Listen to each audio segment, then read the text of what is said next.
Ako si Ireneo Capua. Nag-work ako before as a visual merchandiser. Napakahirap naman talaga ng buhay sa Pilipinas eh. So I decided to go here para magkaroon ng pagbabago sa buhay.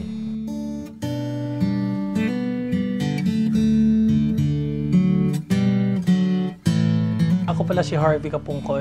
I've been working in Dubai for almost 9 years. Natatrabaho po ako bilang security. Pagdating namin dito, hindi nasunod yung kontrata na pinagkasunduan.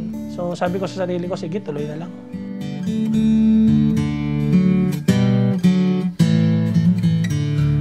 Ako si Genevieve Suerte Tianio. Nandito ako since 1989. Nagkaroon ng pamilya. May 4 na anak ako ngayon.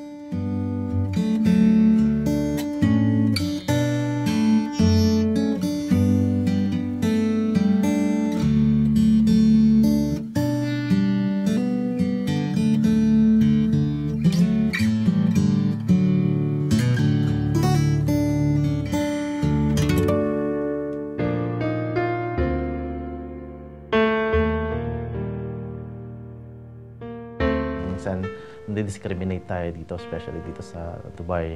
And hindi ko siya na-expect na gano'n pala dito. Tingin talaga sa atin is mga dakilang manggagawa lang talaga tayo na hindi kami yung tipo na parang na-appreciate. Mahirap, homesick, mag-isa ka, lahat na gagawin mo, ikaw lang mag-isa. Namiss ko yung pagkalinga ng nanay ko. During 2010, doon nagsimula yung struggle ko. I was just 2 months pregnant nang umalis yung ama ng mga anak ko. Umalis kasi siya with high financial liabilities na iniwan sa akin. Pinakamasakit sa akin dahil I was pregnant then.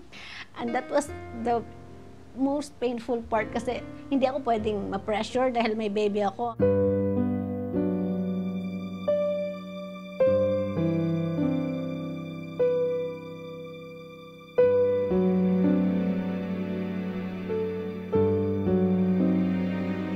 Naramdaman ko yung time na pag tumatawag na ako kay mami, palagi na siyang nagsasabi na mimiss kita.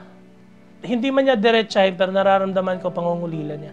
Nandun ako sa mami ko nung Yolanda, tapos binagyo kami. Yun ang last kong kita sa kanya na naghiwalay kami na parang chaos pa yung Tacloban. Sobrang sakit eh. Kung pwede ngang i-extend yung bakasyon mo, pigilan yung oras para hindi ka lang makaalis. Kasi nakikita mo yung hirap.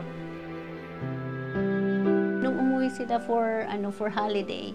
Actually, hindi ko sinabi nung umalis sila, pero nandun na yung ko na, once they will leave, they may not able to come back. 2 dibo ang nangyari na. I wasn't with them. Kasi nga, I cannot travel because of the liabilities that was left behind. My mother is really, hindi na siya ganun kabata. Kung huli ko siya nakita, hindi pa naman ganun kakulubot yung mga balat niya.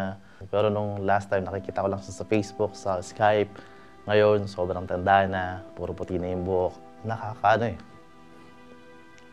Yung matanda, tumatanda na, tapos hindi mo nakakasama. Hindi mo alam kung hanggang kailan lang siya eh. Tapos nandito pa tayo sa abroad. Mahirap yun.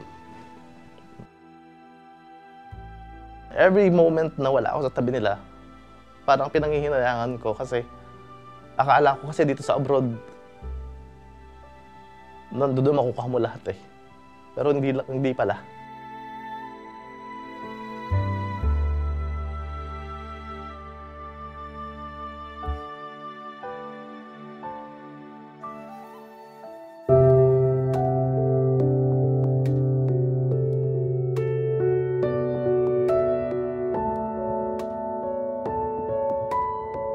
May kaibigan kasi ako sa Pilipinas na matagal niya na akong ini-invite sa UNO. Pero hindi ako nakinig kasi hindi ko linya, yung pride. So sabi ko sa sarili ko, wala namang mawawala eh.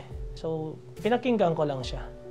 Nakita ako sa Facebook nung kapatid ng best friend ko. Ate, gusto mo bang subukan itong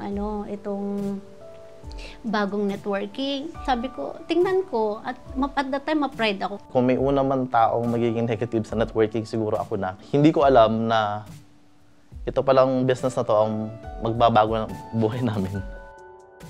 Sobra-sobrang ganda yung naging progress sa Uno kasi nabayaran ko lahat ng mga utang, pati yung credit card ko, napaklose ko lahat. At the end of the day, ang una ko naman kinita talaga kay Uno, hindi naman yung pera eh. Yung tamang pag-iisip na employment will never make you rich at all.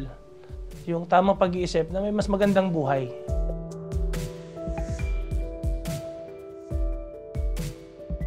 Sobrang dito ko lang nakita na yung pinagtrabahuhan ko pala lang 10 taon, kaya ko palang trabahuin dito ng 1 taon at 5 buwan lang. Ngayon lang kami nagkaroon ng opportunity na makita to.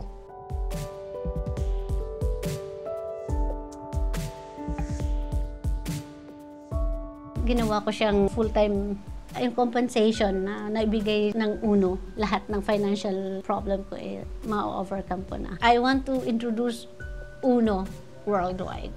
And I want to travel places to spread Uno.